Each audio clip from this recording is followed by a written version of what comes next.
en plus avec Caroline Delage aujourd'hui. Bonjour Caroline. Bonjour Nelly. On va revenir à la lumière bien sûr de ces événements à Baltimore, de ces émeutes la nuit dernière, à tous ces soubresauts qui sont en train d'agiter la société américaine. On pensait qu'on était arrivé dans une société post-raciale. Eh bien, il faut bien dire que ce mythe aujourd'hui a volé en éclats. Oui, finalement, c'est ce qu'on pensait après l'élection de Barack Obama à la Maison-Blanche, le premier président noir américain qui d'ailleurs commémorait il y a 1 mois et demi cette marche, il y a 50 ans, pour les droits civiques, marche à l'initiative de Martin Luther King, évidemment, dans l'Alabama, qui avait tourné au bain de sang, ce qu'on avait appelé Bloody Sunday. Eh bien, il y a eu une nouvelle marche 50 ans plus tard et le président américain a rappelé que les Noirs s'étaient battus pour leurs droits. Ils ont marché comme les Américains qui ont enduré des violences brutales pendant des centaines d'années, subissant des indignités quotidiennes, mais ils n'ont jamais cherché à avoir des faveurs, juste à être traités d'égal à égal avec les Blancs, comme on leur a promis un siècle plus tôt. Voilà, alors 50 ans plus tard, on n'est plus dans une société évidemment de ségrégation, mais il y a des choses qui n'ont pas bougé. Il y a des réflexes racistes ou discriminatoires en tout cas qui sont toujours là. La communauté noire, c'est la première victime de la crise économique. Ça a été la première victime de la crise des subprimes. Regardez ce chiffre. Il y a 27% des Noirs qui sont en dessous du seuil de pauvreté, alors que pour la population en général, c'est 15% seulement. Le taux de chômage chez les Noirs est supérieur à celui chez les Blancs. Le revenu médian est inférieur à celui des Blancs. Un autre chiffre, c'est la population carcérale. La moitié de la population carcérale est noire, alors que les Noirs ne représentent que 13% de la population.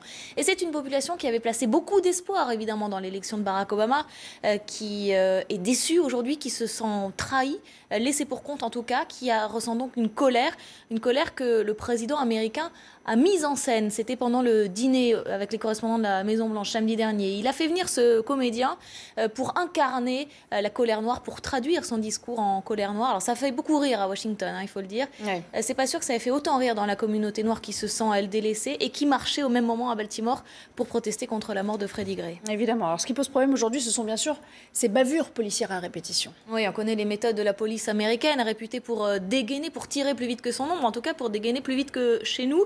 Alors c'est vrai que ça s'explique par une lutte contre la criminalité. Hein. C'est pas facile d'être policier aux États-Unis, c'est dangereux. Il y a beaucoup de policiers qui meurent, c'est une population qui est surarmée, il y a beaucoup d'armes en circulation.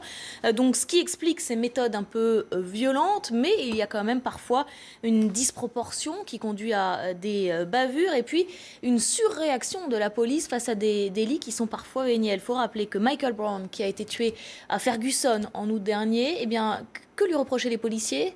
D'avoir traversé en dehors des clous. Et puis il y avait aussi, quelques mois plus tard, à Charleston, ce noir qui est mort aussi, hein, tiré 8 balles dans le dos, tiré par les policiers parce qu'il prenait la fuite, tout simplement. Donc, est-ce que les policiers noirs dégainent plus vite? On la gâchette plus facile quand ils sont... Les policiers blancs, pardon. On la gâchette plus facile quand ils sont face à un noir. C'est difficile, il n'y a pas de chiffre officiel. Il y a ce chiffre qui est donné par les associations de défense des Noirs. C'est pas celui-là, ça c'est celui de la police à Ferguson. Mais il est intéressant aussi, regardez, la police à Ferguson, alors on va revenir plus tard. 400 personnes qui sont tuées chaque année par la police américaine, c'est énorme hein, déjà, 400 personnes, c'est beaucoup plus qu'en Europe. Et là-dessus, eh bien, les Noirs sont 21 fois plus nombreux que les Blancs à être tués par la police. Ce qu'il faut dire, c'est qu'il n'y a pas une seule police. Il y a plusieurs polices aux États-Unis, la police fédérale et puis les polices municipales. Et suivant la ville où on se trouve, l'État où on se trouve, évidemment, le rapport de force entre forces de l'ordre et population noire n'est pas le même. Et on a aperçu ces informations sur la ville de Ferguson, par exemple. La police, elle est majoritairement blanche, à 90%, et les Noirs sont 6 fois plus contrôlés que les Blancs. 86% des automobilistes contrôlés sont noirs, 13% sont blancs seulement. En revanche, à Baltimore, là où il y a ces émeutes, eh bien, le chef de la police est noir, le maire est noir aussi. Donc ça dépend vraiment des situations.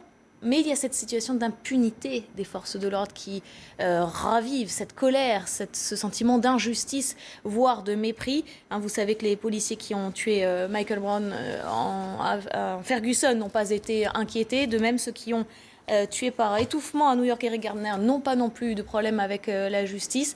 Un sentiment qui a été décrit par la comédienne qui est intervenue aussi pendant le dîner des correspondants à la Maison-Blanche samedi soir avec beaucoup d'ironie. Et le public a ri jaune, regardez. Parlons des services secrets. Je ne veux pas être trop dur avec ces gars. C'est la seule agence gouvernementale qui aura des problèmes si un homme noir se fait tirer dessus. Dites-vous bouh ou vrai?